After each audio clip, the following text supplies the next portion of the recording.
presidente Santos tiene una agenda bastante, pero bastante ocupada hoy y muy gentilmente nos da unos minutos para responder sobre, repito, algunos temas puntuales. Señor presidente Santos, gracias por estar con nosotros. Muy buenos días. Buenos días, Julio, y muchas gracias a usted por esta oportunidad. Señor presidente, vamos a ir a las preguntas muy concretas porque hay temas alrededor de las preguntas que ya han sido respondidos, pero hay hechos que nos gustaría preguntarle concretamente. Nuestra colega Vicky Dávila, quien ha pasado pues una semana bastante tormentosa y que viene pasando muchas semanas de problemas por cuenta de seguimientos que han hecho a su privacidad, a sus correos electrónicos, a su WhatsApp, dio una entrevista a la revista Semana a Daniel Coronel y dijo que usted había pedido su cabeza. Señor presidente, ¿usted, alguna persona cercana a su equipo de trabajo, tuvo algún contacto con RCN o con el doctor Ardila o con la organización Ardila para pedir que Vicky fuera removida de su cargo? Gracias, Julio, por la pregunta, porque sí me parece muy importante aclarar esto. Yo he sido toda la vida defensor de la libertad de prensa, de la libertad de expresión. Fui presidente de la Comisión de Libertad de Prensa de la CIP. Luego me gané el Premio Rey de España con mi hermano Enrique, precisamente por unas crónicas que escribimos desde Nicaragua cuando fui yo a defender la libertad de prensa en Nicaragua cuando Violeta Chamorro estaba siendo sometida a la censura. Como presidente firmé la declaración de Chapultepec. Creo que si usted le pregunta a cualquier director de cualquier medio si yo he llamado a reclamar o a pedir alguna cabeza, usted llame a Roberto Pombo, llame a Darío Arizmendi, llame a todos los directores de los medios, a ver si en algún momento he llamado yo a alguno de ellos, a pedir cabezas de periodistas, a pesar de las críticas. Inclusive en el periódico El Tiempo, usted ve las columnas, por ejemplo, de las ediciones de la página editorial del domingo, y se encuentra con columnistas que sistemáticamente todos los domingos le dan palo al gobierno. A ver si pregunte si yo alguna vez he llamado a pedir su cabeza. Usted, Julio, ¿cuántas veces no me han criticado? ¿Alguna vez, yo le pregunto, lo he llamado para pedirle alguna cabeza? Por eso me parece que esa aseveración es mentirosa además, pero injusta porque yo sí no quiero quedar ante la historia como un presidente que está censurando o pidiendo cabezas de los periodistas. Eso no es cierto, y lo que sucedió con Vicky Ávila, pues yo lamento mucho. Yo apreciaba mucho y sigo apreciando mucho a Vicky. Ha cometido una serie de errores. Ahí en la entrevista, por ejemplo, dice que el mismo día de la publicación, la ministra de Presidencia, Mariana Elena Gutiérrez, se entrevistó con un altísimo ejecutivo de RCN. Lo que no dice es que no fue porque ella llamó al altísimo ejecutivo, sino el altísimo ejecutivo la llamó a ella, supongo que avergonzado con un supuesto escándalo ella le llama polémicas compras de unas almendras, Julio, unas almendras que costaron 15 millones de pesos, unas almendras que se les dan a todos los visitantes que vienen a Palacio. Son unas almendras que fabrica una fábrica de dulces que se llama Triunfo, y se les dan en una cajita de cartón, y María Luriana Gutiérrez le dio al alto ejecutivo unas almendras para que se dieran cuenta que cuestan 32,000 pesos, y que es el regalo que se les dan a los visitantes que vienen a Palacio.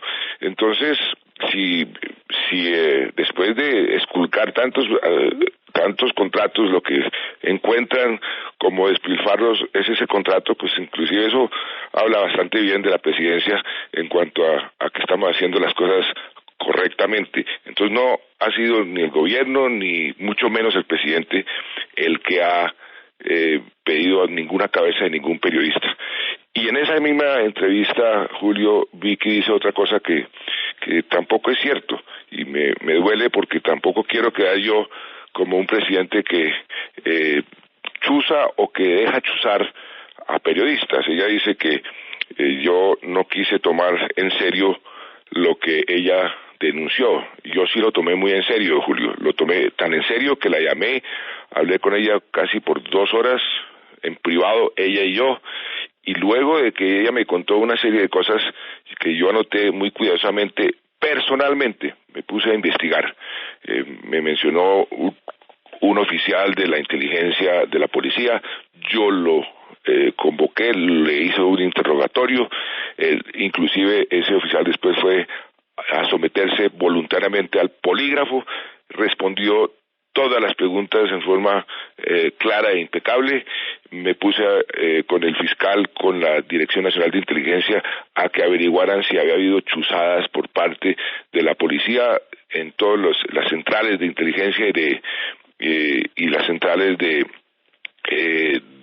comunicaciones, y no hasta el momento no hemos podido comprobar que la policía estaba chuzando a Vicky Dávila. Esa es la verdad, pero sí nos hemos puesto en el trabajo con la Fiscalía, y la Fiscalía es la que está adelantando esa investigación, en el trabajo de llegar hasta el fondo de este asunto, porque no voy a permitir bajo ninguna circunstancia que ese tipo de situaciones se presenten, ni mucho menos que se presenten en mi gobierno, y por eso personalmente me puse al frente de esa investigación desde el punto de vista de comprobar lo que Vicky me había dicho, y no lo he podido comprobar, no ha sido posible. Ella me dijo que estaba, por ejemplo, comprobado que se había hecho seguimiento a un carro que había regalado una embajada europea. El carro sí existe, efectivamente hay un carro de una embajada europea, pero no se pudo comprobar, no hay evidencia de ninguna naturaleza que ese carro le haya hecho algún seguimiento a Vicky. Entonces no creo que sea justo decir que es que el presidente no quiso tomar en serio esas acusaciones. Presidente, para pedir la cabeza de un periodista no necesariamente hay que levantar un teléfono y llamar al director de la organización. Usted hizo unas declaraciones en una entrevista con Ángela Patricia Yaniot, en donde acusaba que lo que había hecho Vicky Dávila con la publicación del video no era buen periodismo. Y ahí dijo que se despojaba de su condición de presidente y se trasladaba a la de periodista, como si eso pudiera hacerlo usted en algún momento, cuando siempre y todos los días mientras esté en ese cargo, pues será el presidente de la República. ¿No le parece que esa fue una presión indebida de su parte, más cuando ahí hay una relación asimétrica frente a un presidente atacando a una periodista por su labor? No, Camila, no me parece que eso sea ni indebido, ni que yo haya actuado de forma diferente a la que debe actuar cualquier presidente. ¿Cómo cree usted que un presidente no puede cuestionar que se esté haciendo buen o mal periodismo en el país?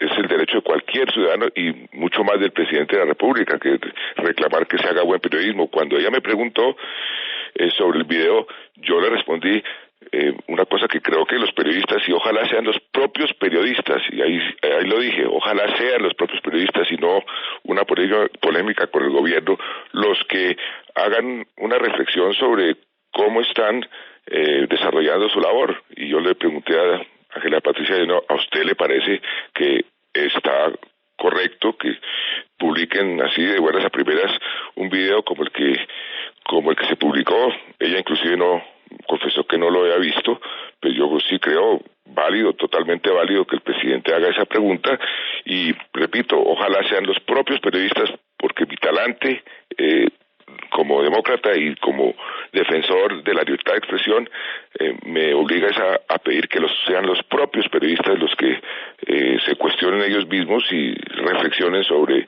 el tipo de periodismo que quieren desarrollar. Sí, presidente. Lo que pasa es que el presidente obviamente puede opinar lo que quiera, eso está bien, pero eso de andar entregando certificados de buena o mala conducta periodística sí no le corresponde al presidente, le corresponde a la gente, obviamente, y a los analistas, pero uno pensaría que no al presidente. Pero quiero volver al tema de las almendras, porque eso, más allá de la anécdota, lo que se señala en la entrevista es que tenía el doble mensaje. Por un lado, de decirle a los directivos de una organización donde trabaja el periodista que están molestos con ese trabajo y dejarlo en evidencia. ¿O cuál era el sentido de las almendras? El sentido de las almendras era demostrarle al directivo de RCN que esa supuesta denuncia no tenía ni pies ni cabeza, que eso no tiene ninguna importancia, que un contrato por 15 millones de pesos por unas almendras que se utilizan para dar unos regalos muy modestos, además realmente ese es un regalo de 32,000 pesos, eso como publicarlo como escándalo, como una especie de prueba de despilfarro en la presidencia, pues eso no creo que sea lo más apropiado. Ese es el sentido de entregarle las almendras para que vea con sus propios ojos pues de qué se trata ese escándalo. Entonces no creo que sea ni indebido ni se haya hecho con otra intención que demostrar que eso no tiene ninguna importancia, que ese tipo de acusaciones no tienen ningún asidero. Pero entonces usted sí nos confirma que ya estaban hablando con un directivo de la labor periodística de un periodista. Porque ese reclamo no se le tiene que hacer si se quiere al periodista o responder por lo que se está señalando. No, pero es que llegar el tema al directivo sí demuestra que se quiere brincar directamente al periodista y hacerle el reclamo al directivo con lo que eso representa. El directivo llamó a la ministra de Presidencia a invitarla a almorzar. El directivo llamó a la ministra de Presidencia. La ministra de Presidencia no llamó al directivo, no llamó a reclamarle, Félix. Eso hay una gran diferencia ahí. Lo importante, señor presidente, es que este incidente del video de las almendras o de la respuesta que usted está dando a la comunicación que mantuvo la Casa de Nariño con los directivos de RCN, pues no obstaculicen lo que hay de fondo. Y es una crisis que hay en la policía, para lo cual hay una comisión especial, pero sobre todo que las denuncias que ha hecho Vicky, pues independientemente de lo que haya pasado con sus decisiones periodísticas, no se nos olviden y sigan su curso. Vamos al tema de las FARC. Yo voy a ir al final porque pues ya todo el mundo está notificado del conejo, de la molestia del gobierno con el conejo. Aquí el ministro dijo que las FARC habían metido la pata. ¿Qué pasó con la seguridad de ese municipio? ¿Dónde estaba la policía? ¿Por qué razón estaban haciendo política con hombres armados en el conejo? Y usted ha reaccionado con un ultimátum a las FARC. Se devuelven a La Habana y trabajan los puntos que hacen falta para llegar a la fecha del 23 de marzo. Esos temas de las fechas son complicadísimos, presidente, porque en La Habana pues hay cosas que pasan y que atrasan y que aprovechan las FARC para decir que no pueden cumplir. ¿Quién va a desentrabar este nuevo episodio en La Habana? Julio, antes de responderle, quiero la conclusión sobre el punto anterior. Usted tiene razón, ahí hay unas investigaciones que deben llegar al fondo del asunto y que ojalá lo más pronto posible se den las conclusiones a la opinión pública, pero de la pregunta que usted me hizo, lo que sí quiero que quede muy claro es que el presidente de la República no pide cabezas de periodistas. Yo sí quiero que eso quede absolutamente claro. En cuanto a la pregunta que usted me hace sobre las FARC, ¿cómo se va a resolver este impasse? Le cuento, Julio, que anoche me reuní personalmente, me pidió cita el señor canciller de Noruega. Y estuvimos reunidos con el canciller de Noruega, con el embajador de Cuba. Acuérdese que Noruega y Cuba son garantes en este proceso. Me pidió que si podía darle un tiempo para ver si los garantes actúan en este episodio, en este impasse, y que muy rápidamente esperan poder encontrarle una solución. Él está viajando en este momento para reunirse con el canciller cubano, está viajando a La Habana, y vamos a esperar a ver la gestión de los garantes para poder continuar con este proceso que estamos ya en la última fase. Lo que sucedió, pues usted ya conoce mi reacción, conoce lo que yo dije, y lo que espero es que podamos continuar buscando una solución a los problemas que faltan y poder terminar este proceso lo más pronto posible. Bueno, pero aquí hay una noticia muy importante. Entonces, presidente, por primera vez un país garante va a participar al más alto nivel, que es con su ministro de Exteriores, con otro país, el país anfitrión, con su ministro de Exteriores de Cuba, para tratar de resolver este nuevo impasse. Sí, así es, Julio. Eso es lo que sucedió anoche. Bueno, presidente, mientras las FARC dicen que ellos no hicieron conejo en el conejo porque desde la mesa de negociación no les han prohibido hablar con la población civil y que ellos estaban simplemente haciendo eso, armados, pero hablando con la población civil, pues es difícil saber con qué criterios se definirán las zonas de ubicación donde se asentarán las FARC armadas mientras se surte su proceso de desarme. Y hay gobernadores como el de Antioquia que ya han advertido que allá difícilmente cederán su territorio para esas zonas. Pero mientras tanto prende motores en el Congreso la reforma de la Ley de Orden Público y uno de sus puntos más controvertibles será que la nueva ley ya no obliga a la fuerza pública a permanecer en las zonas donde se encuentran los grupos armados, que esa condición va a desaparecer y que la reforma a la Ley de Orden Público pues se consistirá en que el presidente será quien mediante facultades determine dónde se ubicará la fuerza pública para que se abran corredores y pueda haber zonas con separación de fuerzas para el cese de hostilidades. ¿Esto es cierto, presidente? Es decir, el ejército colombiano, que fue una de las cosas que más nos llamó la atención en el conejo, se retira de las zonas y será usted el que diga dónde podrá la fuerza pública hacerse o asentarse o quedarse o ubicarse para cuidar a la población colombiana. Marisabel, primero, no es cierto que los protocolos, hay protocolos escritos y no escritos, le hayan permitido a las FARC reunirse con la población civil. Llevamos 5 reuniones, yo efectivamente autoricé esas visitas de los comandantes de las FARC a sus frentes porque me lo solicitaron para que se pudiera hacer una pedagogía con su gente, con sus bases sobre lo que se está negociando en La Habana. Me pareció que era un paso correcto, que era un paso necesario, y lo que hicieron fue violar unas reglas de juego que se han establecido, que se han discutido en detalle. En ocasiones anteriores inclusive hubo una ocasión donde se pudo comprobar que se habían reunido con personal civil, no en poblaciones, sino en las afueras donde estaban autorizados, pero de todas formas se reunieron con el personal civil, se les hizo el reclamo, aceptaron que efectivamente habían obrado de forma equivocada y continuaron con las visitas y haciéndolas de forma correcta. Esto que sucedió en Conejo pues rompió los protocolos, por eso reaccionamos como reaccionamos y esperamos que este impasse se pueda resolver de la forma como lo hemos establecido para poder acelerar las negociaciones. Ahora, las zonas que quedan por determinar, pues todavía ese es un punto muy importante de la negociación que todavía falta.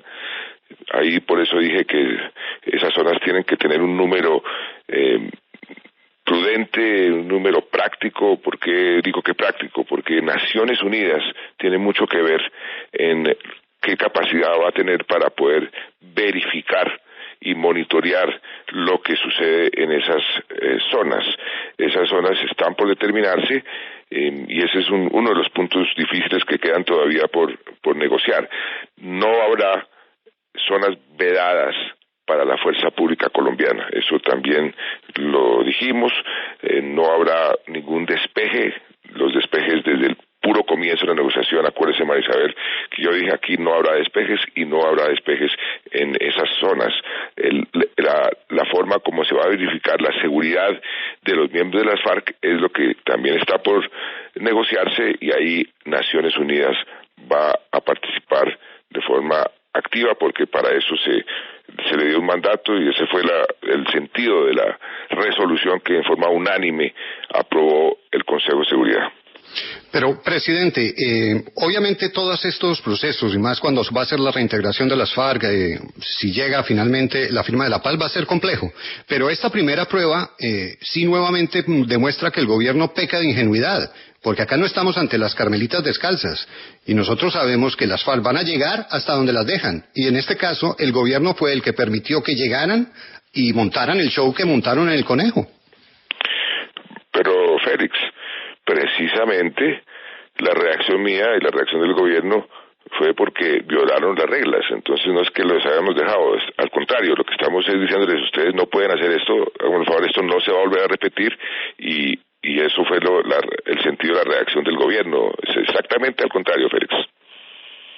Óigame, presidente, pero es que hay una cosa que a mí me inquieta, sobre todo después del conejo en el conejo, y es el conejo de aquí a un mes, porque pareciera, por esta preocupación que usted nos expresa, la reunión con el canciller noruego, la reunión que ahora tendrán con el canciller de Cuba, pues que esa fecha límite que usted puso hace ya 5 meses para firmar el acuerdo de paz estaría más distante que nunca, y entonces ese gran compromiso que se asumió hace 5 meses, diciendo que la fecha límite era el 23 de marzo, pues no se va a cumplir, y que ese será otro conejo que nos van a hacer a los colombianos.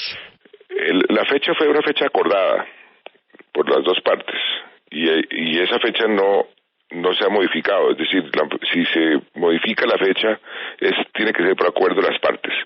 Hay posibilidades de terminar por lo menos los puntos fundamentales, y yo los puse en un orden, 4 puntos fundamentales que podemos, si hay voluntad política, resolver antes de esa fecha, y yo creo que si hacemos un esfuerzo en esa dirección lo podemos lograr. Señor presidente, sobre el mismo tema de la paz, pues también hay un gran interrogante sobre el futuro de la consulta. Es cierto que en la política a veces se dicen cosas y se cambia de opinión, se cambia de acuerdo a los acontecimientos, y hay una gran preocupación porque usted ha estado muy firme en el tema de que usted quiere cumplir lo que ofreció, y es que el pueblo colombiano se pronuncie sobre el proceso de paz.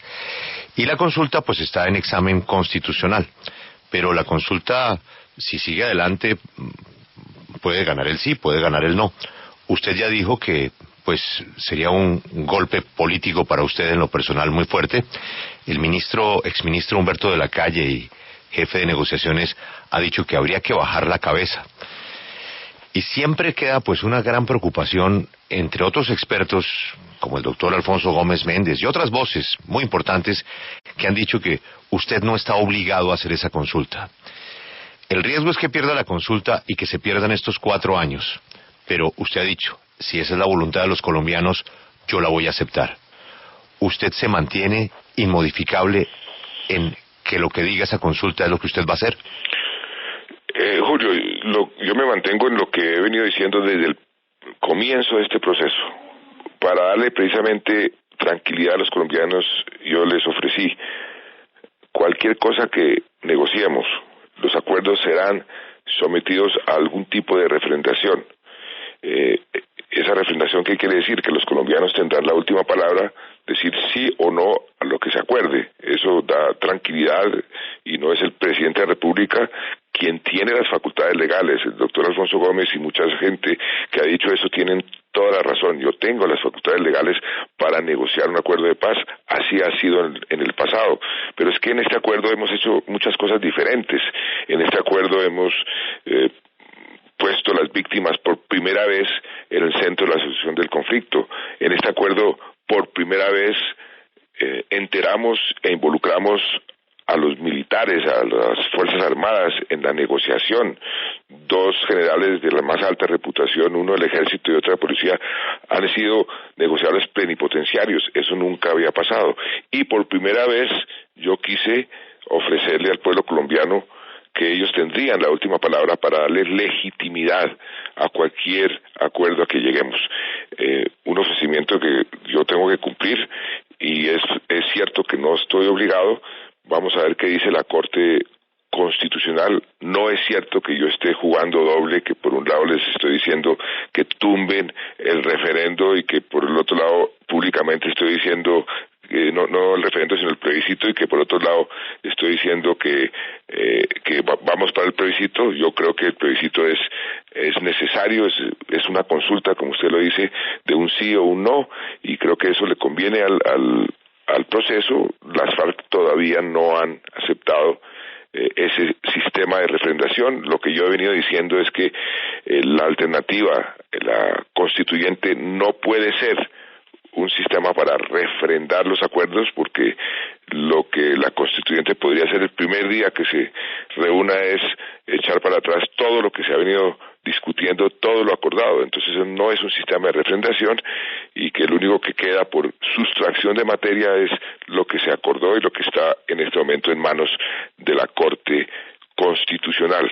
Yo confío en que la Corte le dé su bendición y que cuando se firmen los acuerdos podamos convocar al pueblo colombiano a que nos diga si está de acuerdo o no está de acuerdo. Y yo estoy absolutamente seguro, Julio, estoy absolutamente convencido que si hacemos una buena labor de pedagogía, cuando el pueblo colombiano sepa realmente lo que significan estos acuerdos, los beneficios que nos va a traer la paz, los costos de continuar la guerra, que el pueblo colombiano en forma mayoritaria va a aprobar los acuerdos.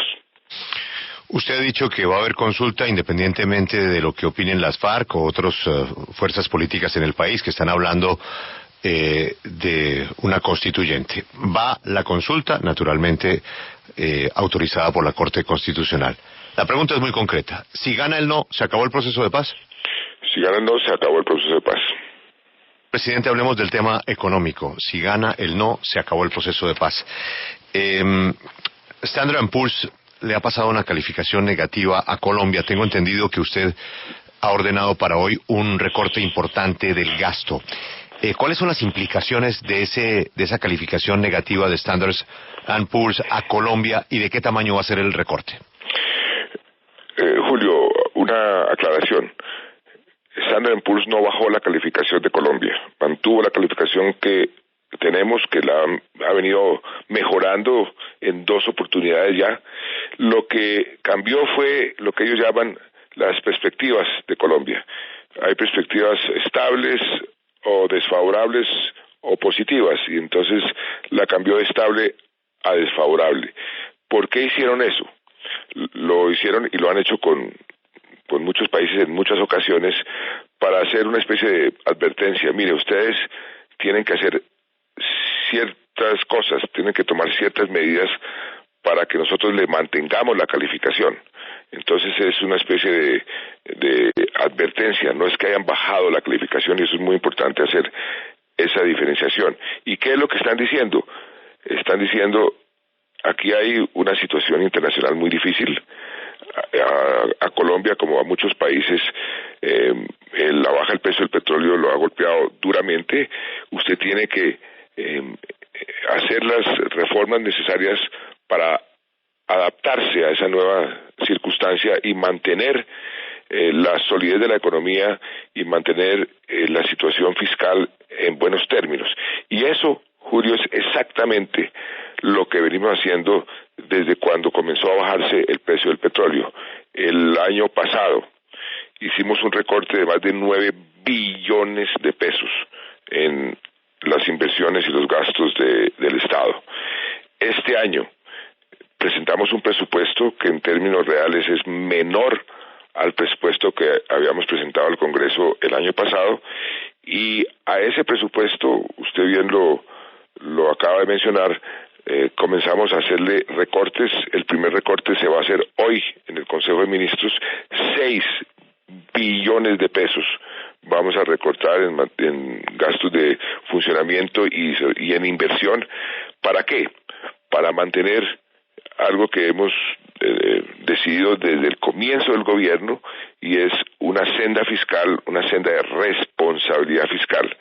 Este gobierno hizo tal vez la primera reforma constitucional que presentó al Congreso de la República. Fue una reforma en donde se le pedía al Congreso que hiciera un cambio en la Constitución, dándole a la parte fiscal, a la responsabilidad fiscal, a ese concepto, el nivel casi que de derecho fundamental. Y lo hicimos porque las crisis económicas lo primero que vulneran son los derechos de los ciudadanos. Los gobiernos tienen que comenzar a reducir los presupuestos de educación, de salud, y ahí se vulneran los derechos de los ciudadanos. Y fue un concepto muy discutido.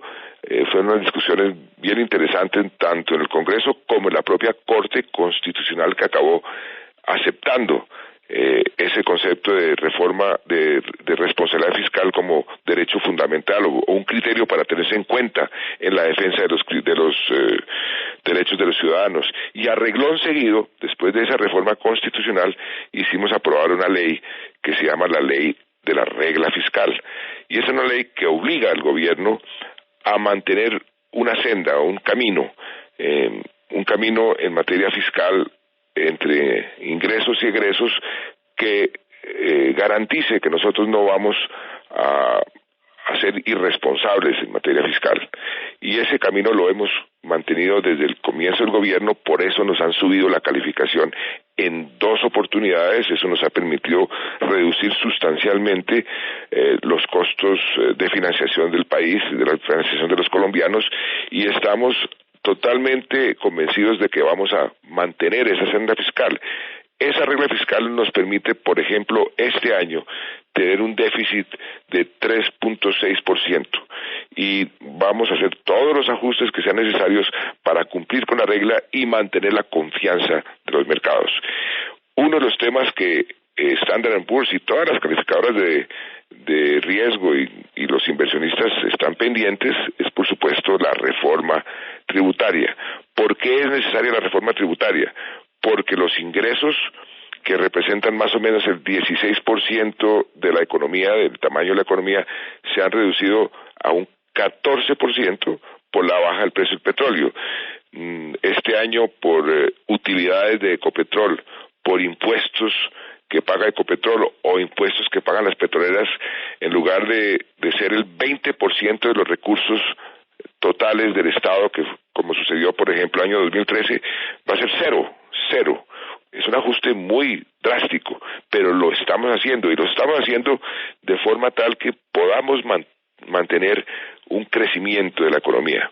Ese es lo que hemos llamado la austeridad inteligente, porque el crecimiento de la economía se va a mantener. El año pasado fuimos el país que más creció en toda América Latina, y yo pienso que este año podemos volver a repetir esa situación, porque al mismo tiempo que estamos haciendo esos recortes tan drásticos, estamos concentrando los recursos que nos quedan en dos temas específicos. Uno, en proteger a los más vulnerables, que son los que más sufren las crisis como las que estamos viviendo. Y segundo, mantener los sectores de la economía que dinamizan la economía, que jalonan la economía. Por ejemplo, el tema de la construcción, y las cifras nos están dando la razón, nos están diciendo la construcción sigue muy bien y eso jalona 32 industrias. La industria lleva 9 meses seguidos o 7 meses seguidos ya con cifras positivas, y este año la industria puede crecer entre el 7 y el 8%, que es un crecimiento muy alto, que no lo hemos tenido en los últimos 5 o 10 años, y entonces eso va a jalonar la economía y jalonar el empleo.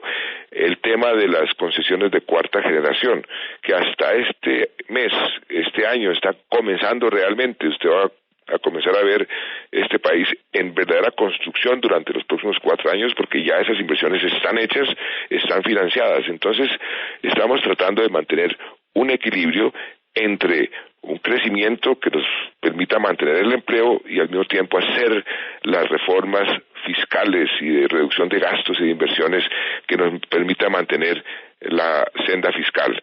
Y estoy seguro que cuando aprobemos la reforma tributaria, que es necesaria, entre otras cosas, Julio, porque desaparecen por ley unos impuestos muy importantes.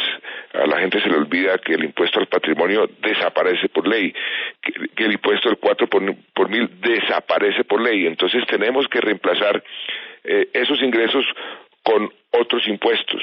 Y lo que hemos venido diciendo, aquí hay demasiada gente que no paga o que paga muy poco, y unos pocos que pagan demasiado. Por eso tenemos que hacer una reforma que sea equitativa, que no signifique que los que están pagando van a pagar más, pero sí muchos que no están pagando, que están eludiendo, que están evadiendo. Este es un sistema bastante ineficiente y bastante inequitativo, pues que paguen los impuestos que les corresponde para que el país pueda seguir progresando.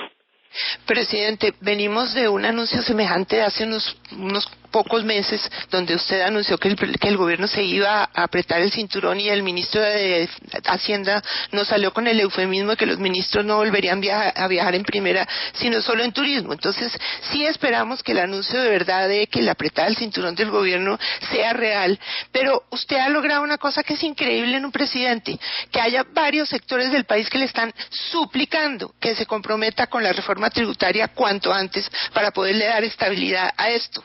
Eso no le había pasado a un presidente que yo recuerde, por lo menos en la historia de Colombia, que la gente se la arrodille para decirle: presidente, haga la reforma. Presidente, ¿usted va a hacer la reforma tributaria este año o va a esperar a ganar el plebiscito para hacerla?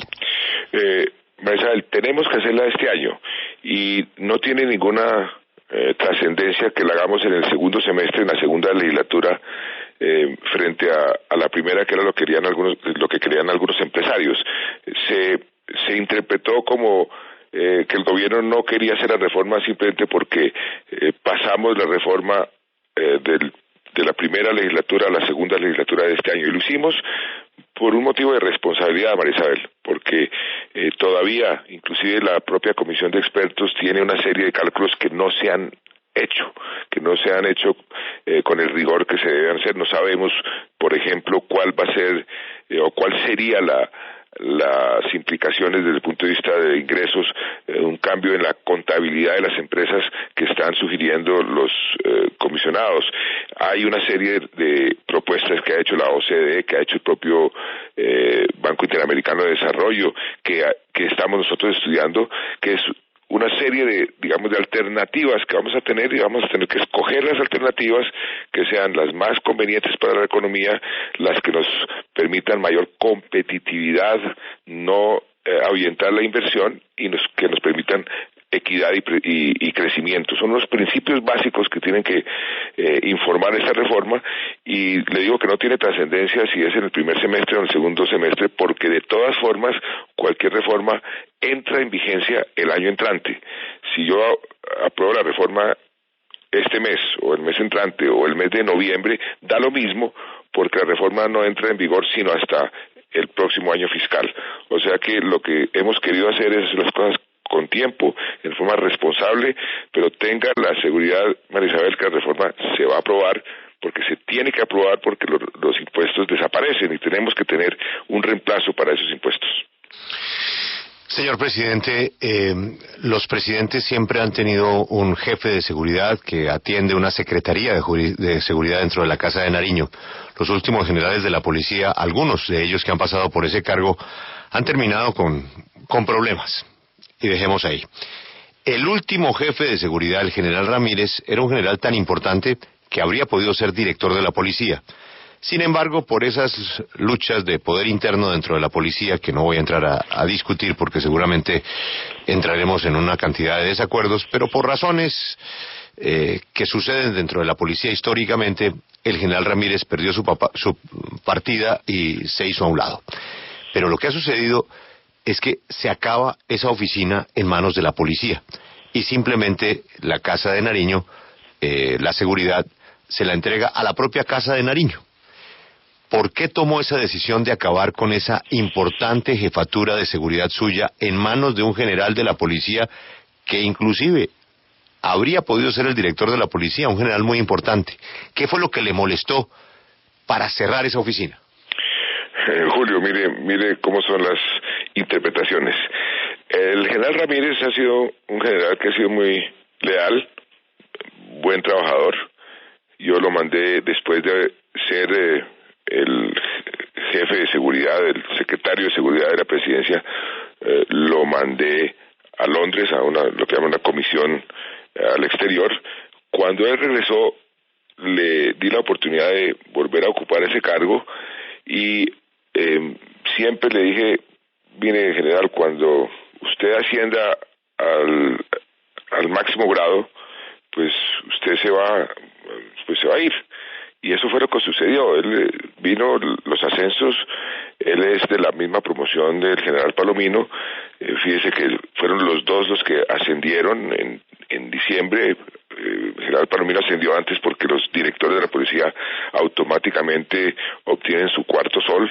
El general Ramírez obtuvo su cuarto sol y ya estaba establecido de que se iba a ir porque se le terminaba su carrera. A todos los militares se les termina su carrera. Esa fue la circunstancia por la cual se retiró el general Ramírez.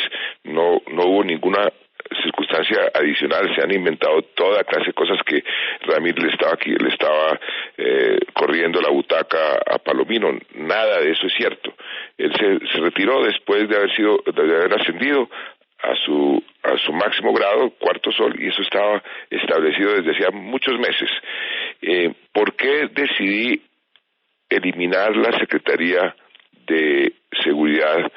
Porque la Secretaría de Seguridad sí se la inventaron, creo que fue Samper, cuando las circunstancias del país eran otras. Entonces había que tener toda una parafernalia, una Secretaría de Seguridad aquí en Palacio, que realmente no se justifica que un general de la República, un general de la policía esté al frente de la seguridad del presidente.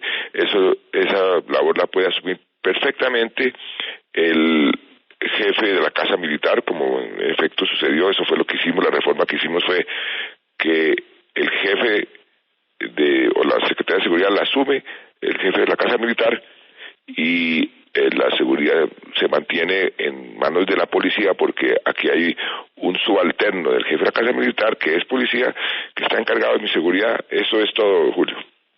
Presidente, ya que usted dice que no hay una división dentro de la policía y que no es la razón por la cual se decidió de prescindir los servicios del general Ramírez, quiero preguntarle por una diferencia de tratos también dentro de la misma institución, y tiene que ver con la llamada a calificar servicios del general Martínez, porque muchos insisten en decir que no entienden por qué razón, si al general Palomino desde un principio usted dijo, no lo voy a sacar por cuenta de unos rumores, por cuenta de unos anónimos, por cuenta de unos chismes, pero al general Martínez sí.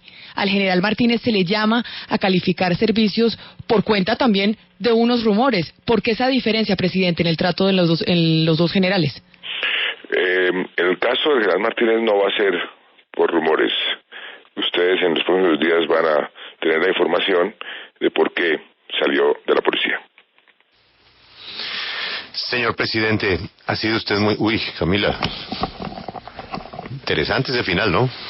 Pues sí, porque entonces quiere decir que el presidente tenía información de algo del general Martínez que era más allá de rumores, pero pues esperemos que así sea, porque sí muchos cuestionaron esa diferencia de tratos, que al general Palomino no se le llamara a calificar servicios porque consideraban que eran chismes, y al general Martínez sí se le llamó.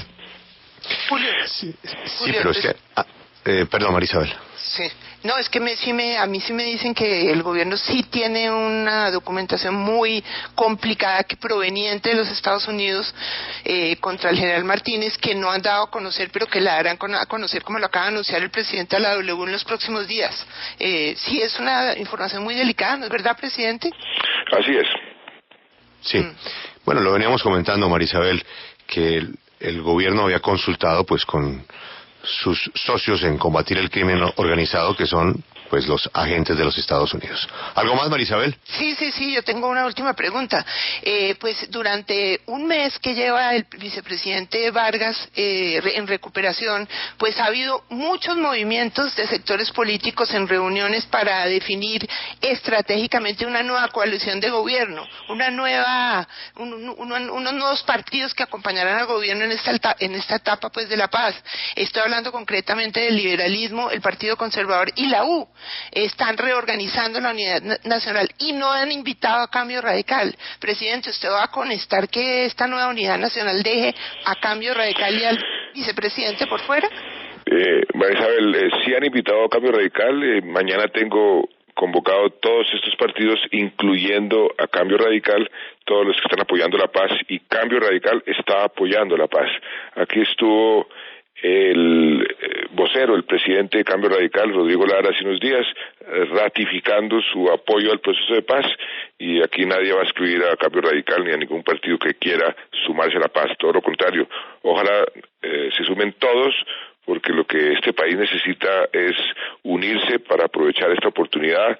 Es una oportunidad única, este es un punto de inflexión en nuestra historia. Si aprovechamos, como lo sugería Luis Alberto Moreno en una presentación maravillosa que hizo el BID hace unos días, si aprovechamos que vamos a firmar la paz para ponernos unos objetivos ambiciosos, unas metas ambiciosas como país, de aquí a 15 años podemos ser un país de altos ingresos, con metas concretas en los diferentes frentes, y la paz nos va a permitir eso, exactamente, ser un país mucho mejor, mucho más desarrollado, pero eso requiere, ojalá, una unión de todos los colombianos. Los países que se unen y se ponen objetivos altos son los que realmente tienen éxito en el mundo, los que han tenido éxito, y eso es lo que queremos con la paz, que todos la podamos aprobar, la podamos sacar adelante y comenzarla realmente a construir, porque lo que se va a hacer es firmar un acuerdo que va a silenciar los fusiles, pero la verdadera construcción de la paz comienza en nuestros propios corazones, comienza en nuestros hogares, comienza en nuestros colegios, y la construcción de la paz también es inversión para que todos los colombianos tengamos oportunidades de salir adelante, y eso es lo que el país ojalá entienda y aproveche esa oportunidad. El tema de RCN, el tema del conejo, el anuncio... Pero, Julio, permítame, sí, porque tal vez tengo que volver, presidente, a ese primer tema por el sabor amargo de las famosas almendras, más allá de las almendras, lo que ha pasado con todo este episodio tan doloroso en general. Y es que, presidente, me dan un dato adicional. Me dicen que además de esa conversación del directivo de RCN con Presidencia en torno al tema de las almendras, que podría parecer anecdótico, en ese mismo día, el ministro de Defensa también llamó al mismo directivo de RCN a manifestarle la molestia del ministerio por las investigaciones periodísticas que se estaban realizando sobre el tema de la policía. Entonces, y todo eso, además, presidente, es antes de que salga el famoso video de la controversia. Y yo le insisto, presidente, ¿qué hace el gobierno a través de la presidencia y a través del ministro, llamando a un alto directivo a ponerle quejas del trabajo periodístico de alguien en una emisora? A ver, no sé, Félix, lo que usted me está relatando del Ministerio de Defensa con el directivo de RCN, pero sí me parece perfectamente normal que si hay algún tipo de reclamo de algún ministro sobre algún tipo de comportamiento de algún periodista, que se pueda expresar, hombre, mire, esto fue así, o a dar explicaciones. No sé cuál es el contexto de esa conversación, no la conozco, pero ¿cuántas veces no ha recibido usted, Félix, llamadas de funcionarios del Estado, del gobierno, para explicarle, mire, Félix, lo que sucedió fue esto y aquello? Claro. Eso no me parece eso estaría muy bien. Daño. Yo no censuro. Si fuera así, presidente. Como le digo, no conozco el contenido, ni conocía la conversación que usted me está refiriendo, no la conozco, pero que un ministro o un funcionario del gobierno llame a alguna persona que tenga que ver con los medios de comunicación es absolutamente normal. Eso no le comience a tratar de ponerle sal a una herida que no existe, porque es que yo no creo que una llamada de un teléfono de un funcionario a una persona me imagino que sería sobre la investigación y el tratamiento de la policía. Eso me parece perfectamente normal. Que el ministro de Defensa defienda a la policía, eso es normal. Pero es que sí hay sal en la herida, y en este caso, obviamente, esas llamadas a mí, yo he recibido ese tipo de llamados de presidencia, de funcionarios, y me parece normal, eso no tiene nada de malo. Sí. Se hacen conversas, pero es que no han llamado a Caracol, a los directivos de Caracol. Y en este caso, si se tenía esa molestia del ministro, era muy fácil llamar a la periodista y decirle, mire, Vicky, yo considero tal cual cosa, pero lo que me parece sorprendente es que se salten esa instancia y se vayan a los directivos de la cadena radial para ponerle la queja sobre el trabajo de un periodista. ¿Cuántas veces no ha sucedido eso? Usted dice que no se ha llamado a los directivos de Caracol o que no se han hablado con los directivos de Caracol. Muchas veces se habla sobre cómo está el periodismo en el país, cómo están viendo el noticiero, y le preguntan a los ministros y le preguntan al propio presidente, ¿usted ve que el noticiero está bien, que está mal? Y uno opina. Eso es absoluta y totalmente normal. Lo anormal sería lo contrario.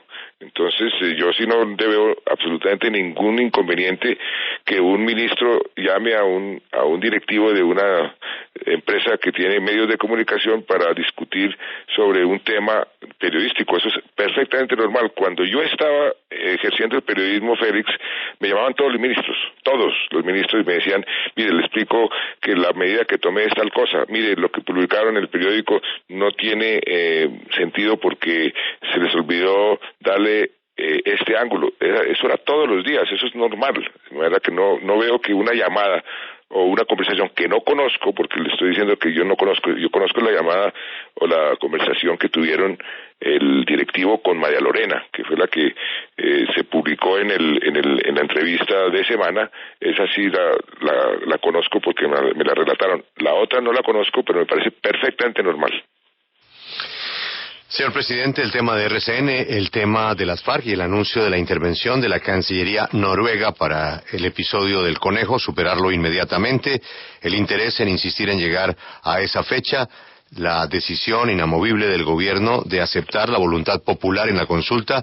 Si gana el no, se acabó el proceso de paz, la seguridad en que ganará el sí del señor presidente de la República, la proyección económica en la crisis, lo que pasó con Standard & Poor's, lo que ha pasado con la Oficina de Seguridad de la Presidencia de la República, el tema de Germán Vargas Lleras y nuestro agradecimiento por su tiempo, en donde, repito, sé que usted tiene hoy una agenda muy apretada. Presidente, gracias por todos estos comentarios y estas respuestas en la W. Le deseo una muy buena semana. A ustedes, Julio, muchas gracias por esta oportunidad y espero que se han aclarado muchos de estos asuntos.